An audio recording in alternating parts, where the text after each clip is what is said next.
Good morning and welcome to Fat Cow Farm. Petter here. Now this morning I'm a little bit behind the 8 ball in regards to our seasons, and what I want to do is quickly organise some new keyline cuts up in this top paddock.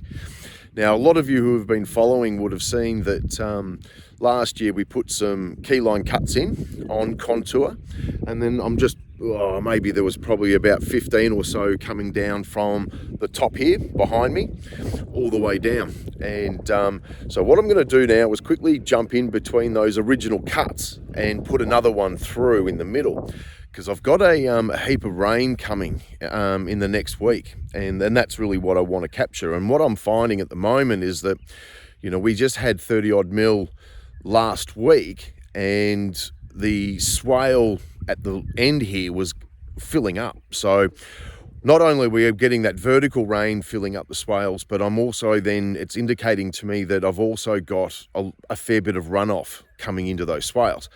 So what I want to do is now try and capture that leading into summer. Now, as you can see behind my shoulder here, I've got the ripper on, and that's just a single twine, and then that's what I'll be doing for these keyline cuts.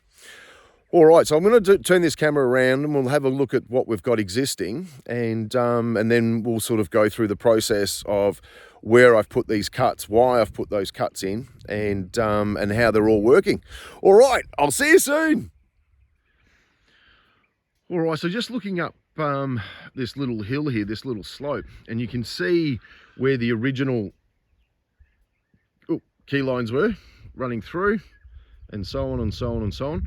So they're all on contour, and so what I'm going to do is actually go between those, and you know, for those who have been following us for a while now, this was just one big dust bowl. And so over the season, it's probably been about 2 years since we've really been working on it, I've got a heap of the grass coming back through now, and I'll just have a look at some of these, and then we can, you know, what we've got now originally is purely just a hump.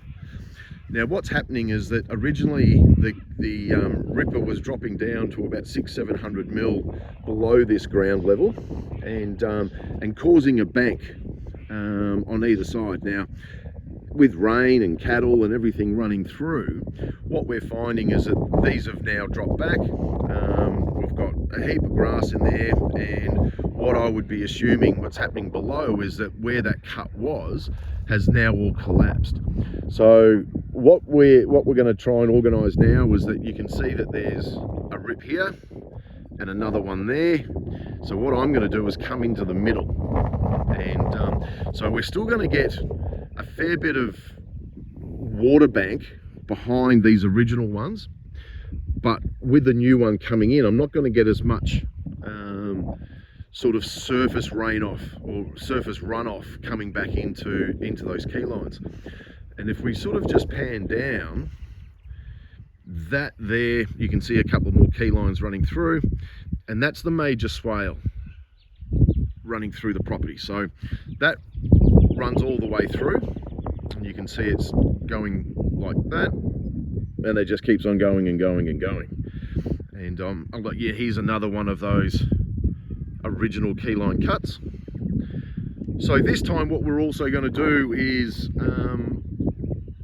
when we open up these cuts, we're going to be putting in and just sprinkling on some grass seed.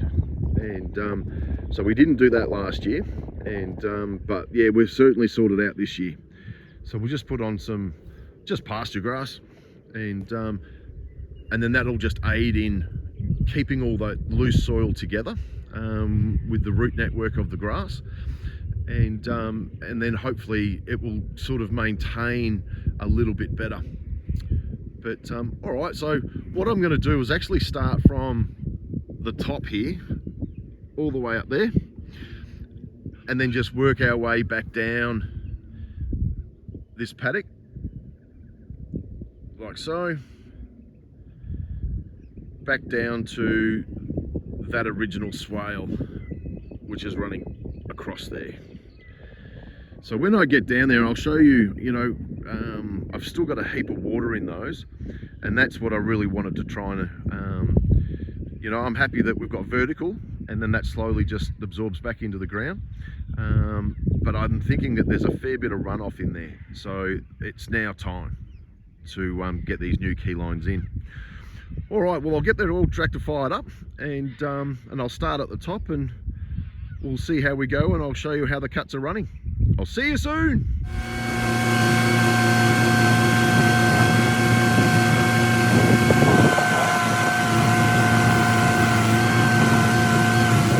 All right, now I've just stopped because I'm starting to see something that's very, very common. Now, because we had all those rains, and you can see the clouds in behind me, these little ditches, which may have sort of caved in, may not have, but what's happening is that they're starting to build an ecosystem, and very similar to what's happening down on the swales, but a much smaller scale. So what we're finding, and I'm just going to keep my eye on it, I've got something that I want to show you, but what we're finding is there's the frogs and the spiders and all the predators are coming in because it's a food source. Now, to me, this is all working the way it's meant to be doing, because we've got those predators coming back into the system. And what I've found is that I've woken one of them up, and I'll turn the camera around, but this guy would have been here purely just to chase the frogs. And, you know, so here we are in the high end of the paddock,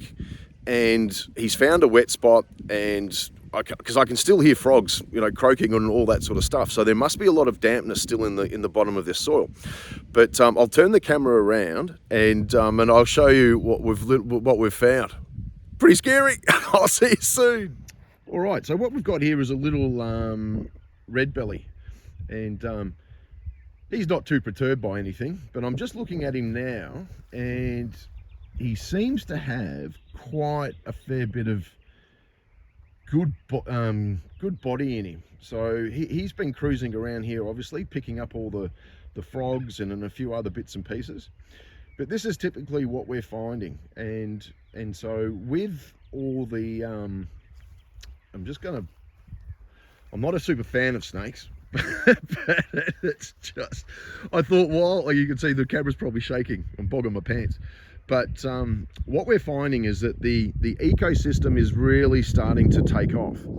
And so, you know, where we've got water, you know, all the way through here and all this sort of stuff, and with all the videos that you would have seen in the past where we've got these swales running through the property, and especially the ones that have been fenced off, we're really building up this ecosystem. And rather than just having dust, we've got a lot of hydration coming back into the soil, and you know, and hence what's happening is that we've got predators coming back in.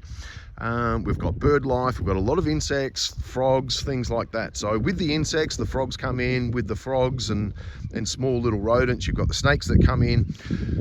So this is all a part of it, and bringing it back to some sort of manageable ecosystem. So, you know, I'm not too perturbed that that little guy there is a red belly.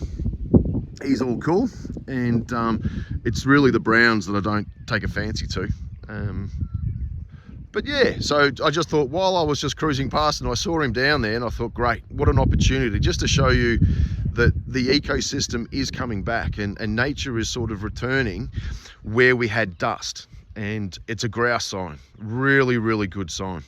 All right, I'll keep on jumping on the tractor, and we'll get a few more rips done. Oh, look, while I'm here, I'll just quickly turn around, and I'll show you what we've done so far.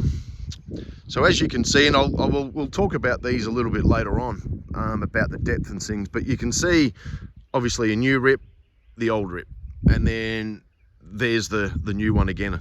And so the darker ones are obviously showing you the new, and they're all in between the original contours and or the original keyline cuts. So what I am finding, and which was quite apparent, is that up the top there, where we get a lot of runoff, we don't have much topsoil, and it's very much clay based. But as we start coming back down, it's becoming a lot softer, and we'll have a look at one of them later on and show you, how deep it actually is going with this soil coming through, and it's certainly working. So I mean, you can even see here on one of the old ones, there's certainly that greener tinge where the water gets held up, and then has time to soak in. So all good. All right, we'll jump back on the tractor. I'll see you soon.